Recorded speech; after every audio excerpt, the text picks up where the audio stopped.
Today we're just outside of Dallas, Texas to test the off-road capabilities of the Lexus GX 550 Overtrail.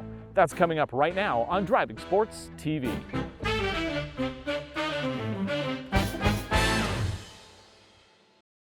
The GX 550 is essentially a Lexus Land Cruiser Prado. It's built on the same chassis, but there are a number of critical components that are different, including the engine, suspension, brakes, and even the rear differential. Let's start with the basic specs of this GX.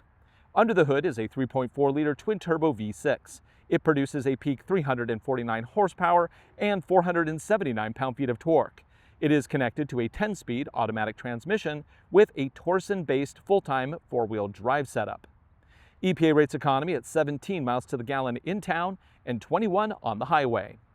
Towing capacity is rated at just over 9,000 pounds. The Overtrail comes standard with extra underbody protection, recovery points, mid and rear lockers, plus the multi-terrain select and crawl control systems. It also has a new version of the Kinetic Dynamic Suspension System, or EKDSS. The wheels here are 18-inch alloys wrapped in 33-inch Toyo Open Country all-terrain tires. Ground clearance is a decent, but not fantastic, 8.9 inches. The model we're driving today is a GX 550 Overtrail Plus with a number of options. Price as you see it, $85,365 US, including destination. For me, in terms of looks, I think the GX is one of the best looking vehicles you can buy today. It's pretty amazing, but those looks come at a cost. Approach angle here is 26 degrees and departure is 22. Both of those numbers are significantly worse compared to the Land Cruiser. But that doesn't mean you can't take the GX off-road. Today, Toyota has flown me down to their headquarters just outside of Dallas, Texas, where I'm going to check out this GX 550 and put it to the test on an off-road course. Right, well, on the inside here, it is very different than the Land Cruiser in the details, but the overall fundamentals are very much the same. I still have a screen that's about the same usable size up here. I also have all my controls for high 4, low 4, center lock, and rear locking differentials. And then up here, of course, I have my mode select for MTS and crawl control systems.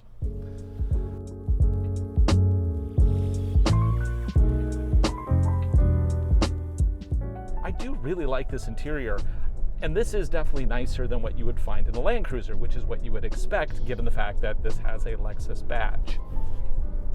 But that doesn't mean we can't take it off-road, of course. We are going to be hitting the off-road course that, yes, Toyota has set up for us. So this is not a course that I designed. It is going to probably test the features, but I'm not expecting it to be too hard. Clearly, we should be able to get through it without damaging anything. But it will give us an opportunity to kind of get reacquainted with the GX, try out some of the features. Also, I did notice that this has an air compressor as an option in the trunk, which I didn't know they offered on the GX. Maybe those of you who follow Lexus more than I do knew that, but hey, air compressor, pretty darn cool. I'm sure it's the most expensive air compressor one could possibly buy, but it's still cool nonetheless.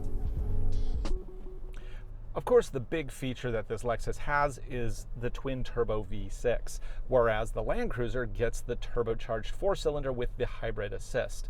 Now, both of these actually output about the same amount of horsepower and torque, but they do it in completely different ways. If you're more old school, you'll like the V6. If you don't mind electrical assist, or you really like electrical assist, then obviously the Land Cruiser is the better choice. The one thing I do like about the hybrid in the Land Cruiser is it does enable the 2400 watt AC power. That is ginormous for an AC converter inside a vehicle. This one here only gets 400 watts while parked or 100 watts while driving. I've already switched the GX here into 4 low. I will lock the center diff when I need it, but that's kind of a neat thing about these Torsen systems, that I can actually be in low range without locking the center diff. That's something that you can't do with a Tacoma or a 4Runner, of course, unless you have the Limited, but those are not the off-road trims. The GX has a very deep tool case of off-road equipment. I mean, not only do we have rock sliders on this particular vehicle, we also get underbody armor, we have a rear locker, a mid locker, and of course we have multi-terrain select system, which will pick up the slack. That is a brake vectoring system that will basically use brakes to prevent wheel spin, and we can put it into a variety of different strengths depending on which MTS we select.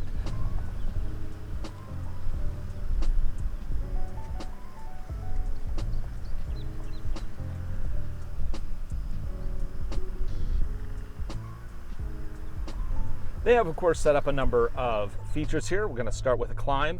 Now, I haven't locked my center diff yet, but I'm going to go ahead and do that because that's just kind of what you want to do in these vehicles. You want to lock the center diff when you're going off-road to keep that power equal front to back.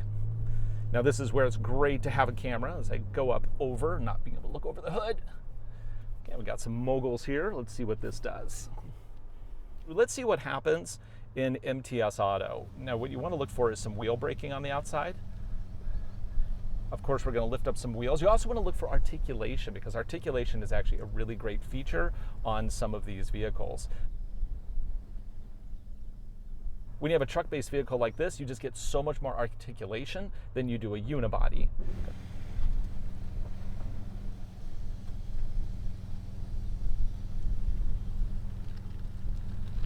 Add a little throttle, and boom, we get through.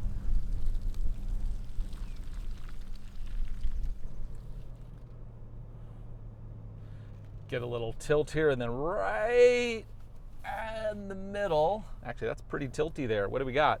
Almost, it looks like it's about 25-degree tilt. And then we're going to cross over. I'm just going real slow because I want to stress the system. I don't want to use momentum. Anything can use momentum. Now this is where we're going to see that MTS doing its work as it puts brakes on the wheels that need it, and then we rotate over. Very nice. Cool. I'm going to add a tilt like that on my off-road course. I kind of like that.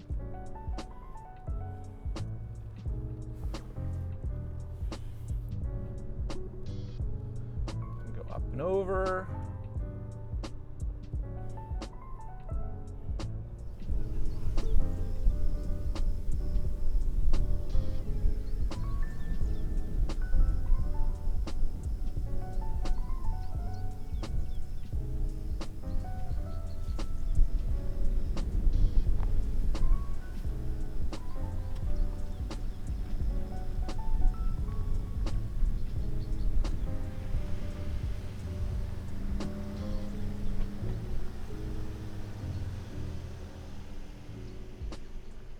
Down we go. Now we're actually going to try the hard line on a little climb here. I have the middle locked, I have the rear locked, and I'm going to switch the MTS mode into rock mode. What that'll do is it'll minimize the amount of wheel spin on the front axle. Because this doesn't have a front locker, and in fact the only way you can get a Lexus with a front locker is to get the new LX700H, which we will be testing in a different video. So right here, we're going to try our climb. We're going to try the hard line here on the left. I'm going to use my camera system, which you can't see, but trust me, it's really cool. I'm just going to add a little throttle. This is actually where you want some good torque. And you climb up, and let's see if this vehicle does any work. Oh, there we go. Just add throttle.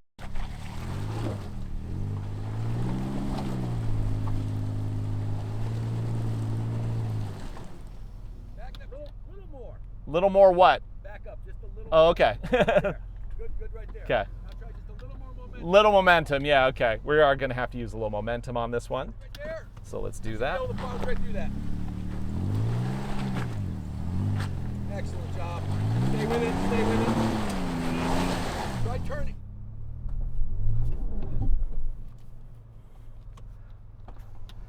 Can we switch this out with KO3s? Back to me, yep. Nice job. And I'm going to circle around to film the water splash without. I mean, it's kind of cheating because we went back onto the easy line. It went right alongside of it, but it was fine for the rims. Okay, now we got the splash. Let's splash out of this and call this course good. Oh, I always like a deep splash. Then we climb out. I'm still in rock, which is the most extreme wheel braking. No problem. I mean, the GX 550 is just such a good mid-size, off-road ready, luxury SUV. It's just fantastic. Comparing this GX 550 versus my Land Cruiser, obviously there's a lot of nice stuff in this vehicle, but you do pay for it. What I've seen several YouTubers do is compare last year's one-year-only first edition, which was rather expensive at $77,000 US, to a base trim GX 550 at last year's price. For 2025, the Overtrail starts at $73,230 US. Add on some options and you're already hitting the high 70s or low 80s. So if you're seeing any reviews where the Overtrail is in some universe less expensive than a Land Cruiser, that is just not the reality here in 2025. The Land Cruiser, you can definitely get a 1958 all day long for probably in the 50s, maybe low 60s. For Driving Sports TV, I'm Ryan Douthit. Thanks for watching. I hope you enjoyed this quick look at the GX 550 Overtrail. I still really like this vehicle, but you know what? I don't like it that much better than my Land Cruiser. I really still like my Land Cruiser. So yeah, I'm not trading it in for one of these, at least not yet.